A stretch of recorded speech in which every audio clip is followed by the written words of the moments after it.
5ই August আমি কি ইচ্ছে করে পালিয়ে গিয়েছিলাম, নাকি আমাকে তাড়িয়ে দেওয়া হয়েছিল?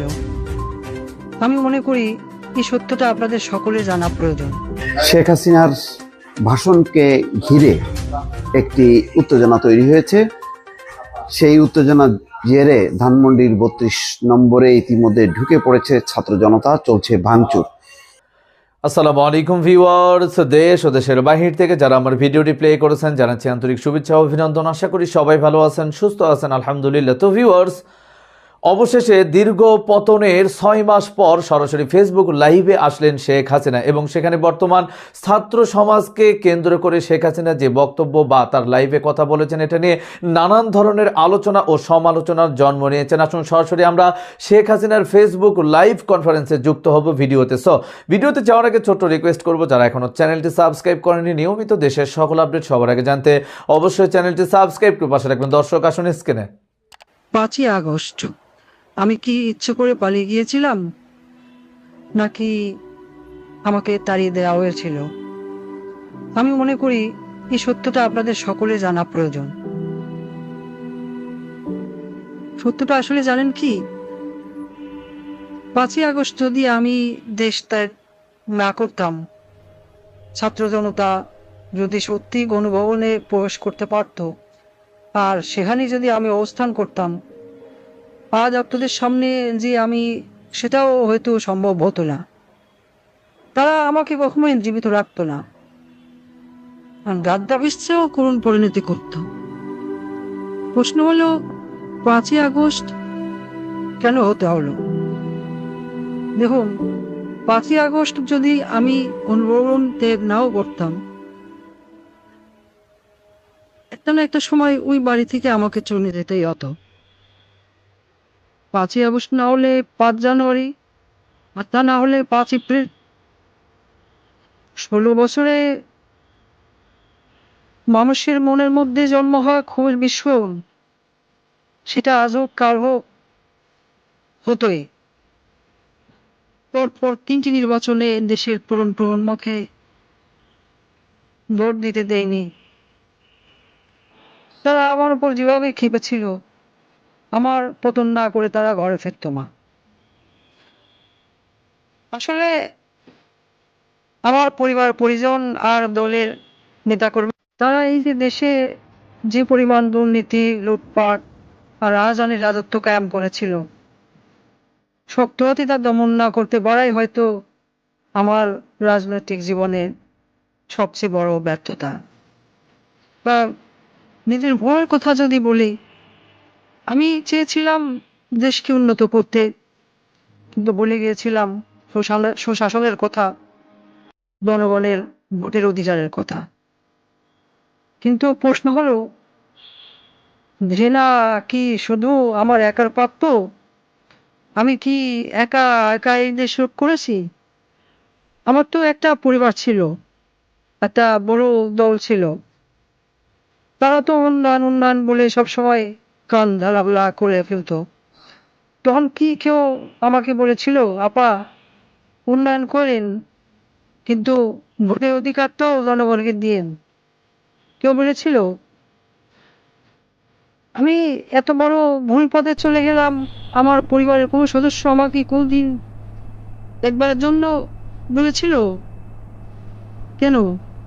আমি কি শুধু তাদের কাছে টাকা কামাই করার মেশিন ছিলাম? আমাকে ব্যবহার করে শুধু আমার বলে নেতা কর্মীরা পয়সা কামিয়েছে তা আসসালামু কিন্তু আলাইকুম না। রহমতুল্লাহ। আমার নিজের আপন হোপফুলি বোন, আমাকে সবাই শুনতে সে পাচ্ছেন। তো রাজনীতির যারা জানতো না, আগে জয়েন করেছেন কাইন্ডলি একটু লিখুন কোনোদিন সাউন্ড রাজনীতিতে ক্লিয়ার। নাম লেখেনি, কিন্তু কয়েকজনের কাছ থেকে দেশের সাউন্ড ব্যাংকগুলো থেকে ক্লিয়ার এটা দেখা মাত্রই আমরা শুরু 12 করব আনা টাকা ইনশাআল্লাহ। পয়সা সব লন্ডনে নিয়ে গেছে। লন্ডনের ব্যাংকগুলোতে যে টাকা আছে সেগুলো তো কোথাও দৈত্য বিয়ে দিয়ে আসেনি।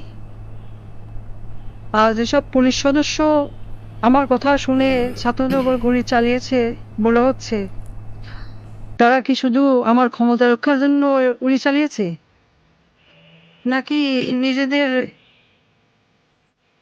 সম্পদ রক্ষার জন্য গুণ খুন চালিয়ে সম্পদ যেভাবে কামাচ্ছিল তা যেন চালাতে পারে? সেই জন্য গুলি চালিয়েছিল।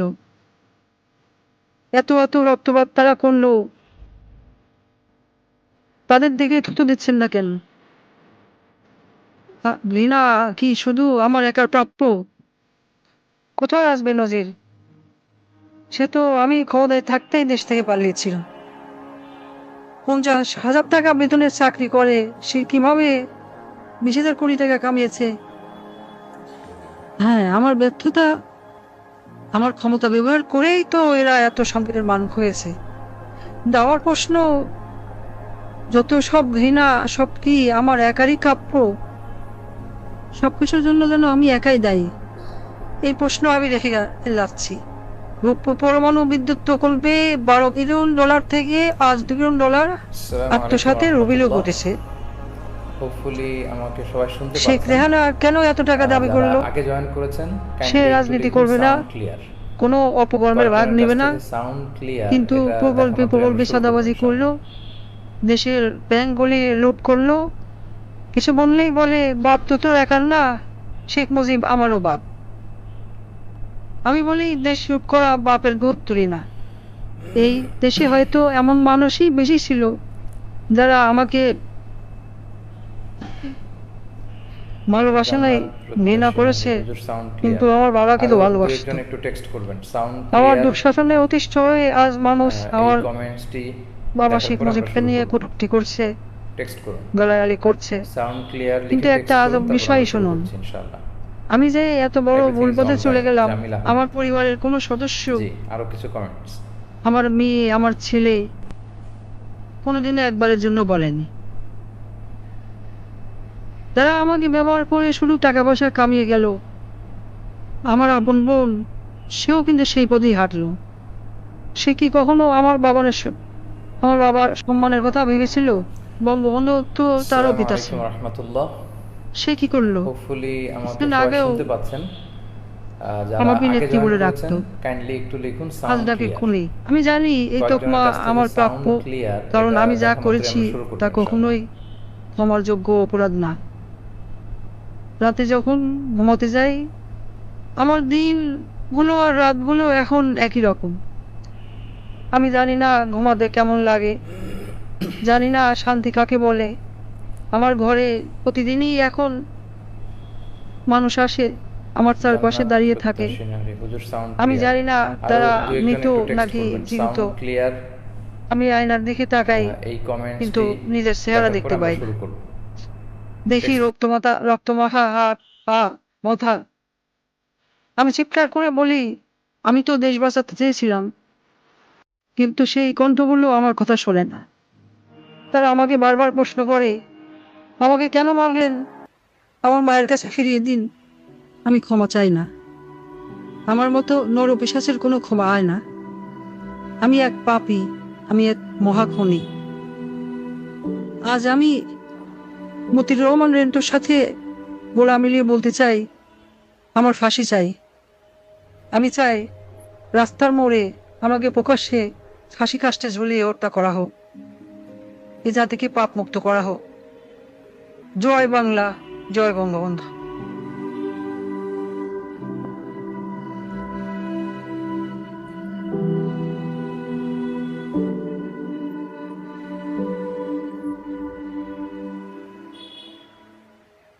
দর্শক, স্ক্রিনে আমরা সে সম্পর্কে বিস্তারিত জানলাম। এই বিষয়ে আপনাদের মতামত কমেন্টে জানান। কেউ ভিডিওটি স্কিপ করবেন না। শেখ হাসিনার লাইভ বিতর্ক এবং আলোচনা জাতির উদ্দেশ্যে তিনি যে কথাগুলো বলবেন বা বলেছেন, এটা নিয়ে নানান ধরনের যে আলোচনা বা মিশ্র প্রতিক্রিয়া তৈরি হয়েছে অন্তর্বর্তীকালীন সরকার ও উপদেষ্টা পরিষদ সহ বাংলার সকল মানুষের ভেতরে কি কেমন প্রতিরোধ, বিস্তারিত জানবো রিপোর্টে। শেখ হাসিনার ভাষণকে ঘিরে একটি উত্তেজনা তৈরি হয়েছে। সেই উত্তেজনা জেরে ধানমন্ডির 32 নম্বরে ইতিমধ্যে ঢুকে পড়েছে ছাত্র জনতা, চলছে ভাঙচুর। দর্শক, আপনারা জানেন যে আগেই ঘোষণা দেওয়া হয়েছে শেখ হাসিনা রাত 9টায় যদি ভাষণ দেয় তাহলে বুলডোজার দিয়ে গুড়িয়ে দেওয়া হবে 32 নম্বর আওয়ামী লীগ কার্যালয় সহ আওয়ামী লীগের অন্যান্য বাকি যে স্থাপনা। এখন সেই পরিস্থিতি তৈরি হয়েছে। শেখ হাসিনার শেষ পর্যন্ত ভাষণ দেবেন কিনা জানি না। আমি ঠিক আপনাদের সঙ্গে যখন কথা বলছি 9:45, কিন্তু রাত 8টার দিকেই ছাত্র জনতার একটি অংশ ঢুকে পড়ে 32 নম্বরে এবং সেই ইতিমধ্যে এর আগেই কয়েক দফা ভাঙচুর হওয়া সেই ধানমন্ডির বাসভবন পুনরায় আবার ভাঙচুর চলছে। কেউ কেউ বলছেন যে বুলডোজার আনা হবে এবং সেই বুলডোজার দিয়ে একেবারে পুরো বাড়িটা গুড়িয়ে দেওয়া হবে। ধানমন্ডির 32 নম্বর বাড়িতে মিছিল নিয়ে ঢুকে পড়েছে ছাত্র জনতা। ভারতে অবস্থানরত আওয়ামী লীগ সভাপতি এবং সাবেক প্রধানমন্ত্রী শেখ হাসিনার পূর্ব ঘোষিত অনলাইন বক্তব্যকে ঘিরে উত্তেজনাকর পরিস্থিতিতে ছাত্র জনতা মিছিল নিয়ে সেখানে ঢুকে পড়েছে। একই সঙ্গে সেখানে ভাঙচুর চালাতে দেখা গেছে। সামনে বিপুল সংখ্যক পুলিশ প্রধান সড়কে অবস্থান নিয়েছে, যাতে গোলযোগের কোনো মাত্রা যাতে পথের উপরে না পড়ে, রাজপথে না পড়ে, কেননা সেখানে সাধারণ মানুষ চলাচল করছে, সাধারণ মানুষকে নিরাপত্তা দিচ্ছে পুলিশ। কিন্তু ভেতরে যে ঘটনা ঘটছে সেই ব্যাপারে তাদের কোনো অবস্থান নেই। অনেকটা ছাত্র জনতার নিয়ন্ত্রণে বলা যায় 32 নম্বরে ভাঙচুর হওয়া সেই ভবনটি। এর আগে বৈষম্য বিরোধী ছাত্র আন্দোলনের নেতাকর্মীরা ঘোষণা করেন শেখ হাসিনা কোনো বক্তব্য দিলে ধানমন্ডি 32 নম্বর বুলডোজার দিয়ে গুড়িয়ে দেওয়া হবে। এখন পর্যন্ত বুলডোজারের কোনো চিহ্ন নেই, কিন্তু ব্যাপক ভাঙচুর চলছে এবং সেখানে লোকজন জড়ো হচ্ছে। শেখ হাসিনার বক্তব্যকে ঘিরে ধানমন্ডি 32 নম্বর অভিমুখে মিছিলের কর্মসূচি ঘোষণা করে বৈষম্য বিরোধী ছাত্র আন্দোলন। রাত 8টায় শাহবাগ থেকে এই মিছিল শুরু করার কথা থাকলেও বিকাল থেকেই ধানমন্ডির 32 নম্বর এলাকায় জড়ো হতে থাকে ছাত্র জনতা। সন্ধ্যা হতে হতেই সেখানে ব্যাপক জনসমাগম দেখা যায় এবং ফ্যাসিবাদ বিরোধী নানা স্লোগান দিতেও দেখা যায়। এক পর্যায়ে উত্তেজিত জনতা 32 নম্বর বাড়ির ভেতরে ঢুকে পড়ে এবং সেখানে ভাঙচুর শুরু করেছে। দর্শক, এর আগে 32 নম্বর অভিমুখে মিছিল কর্মসূচিকে সমর্থনে অনেকেই ফেসবুকে স্ট্যাটাস দেন এবং কেউ কেউ লিখেছেন থাকবে না ফ্যাসিবাদের আতুরঘর, ধানমন্ডির 32 নম্বর থাকবে না। এছাড়া বুলডোজার মিছিলের একটি পোস্টার ছেয়ে গেছে সামাজিক যোগাযোগ মাধ্যমে। হাসনাত আবদুল্লাহ ফেসবুকে ইতিমধ্যে লিখেছেন, রাতে দেশ ফ্যাসিবাদের তীর্থভূমি মুক্ত হবে। জুলাই আন্দোলনের অন্যতম সমন্বয়ক এবং এখন উপদেষ্টা আসিফ মাহমুদ সজীব ভুঁইয়া ফেসবুকে লেখেন, উৎসব হোক। এর আগে হাসনাত আবদুল্লাহ এক বক্তব্যে বলেন, আমরা হাসিনা চ্যাপ্টার, ছাত্রলীগ চ্যাপ্টার 5ই আগস্ট ক্লোজ করে দিয়েছি। 5ই আগস্টের পর ফ্যাসিবাদ বিরোধী যে দলগুলো আছে তাদের সঙ্গে আমাদের মতের পার্থক্য হবে, রাজনৈতিক মত পার্থক্য হবে, বিভাজন থাকবে, কিন্তু এক জায়গায় স্পষ্ট, হাসিনা ও ফ্যাসিবাদের পুনর্বাসন কোনোভাবেই দেশে চলবে না। দর্শক, এখন এই পরিস্থিতি নিয়ে চলছে। সম্ভবত ধানমন্ডির 32 নম্বরকে ঘিরেই গণমাধ্যমগুলো রিপোর্ট করছে। অন্যান্য ভবনগুলির ব্যাপারে এখনো কোনো রিপোর্ট আসেনি।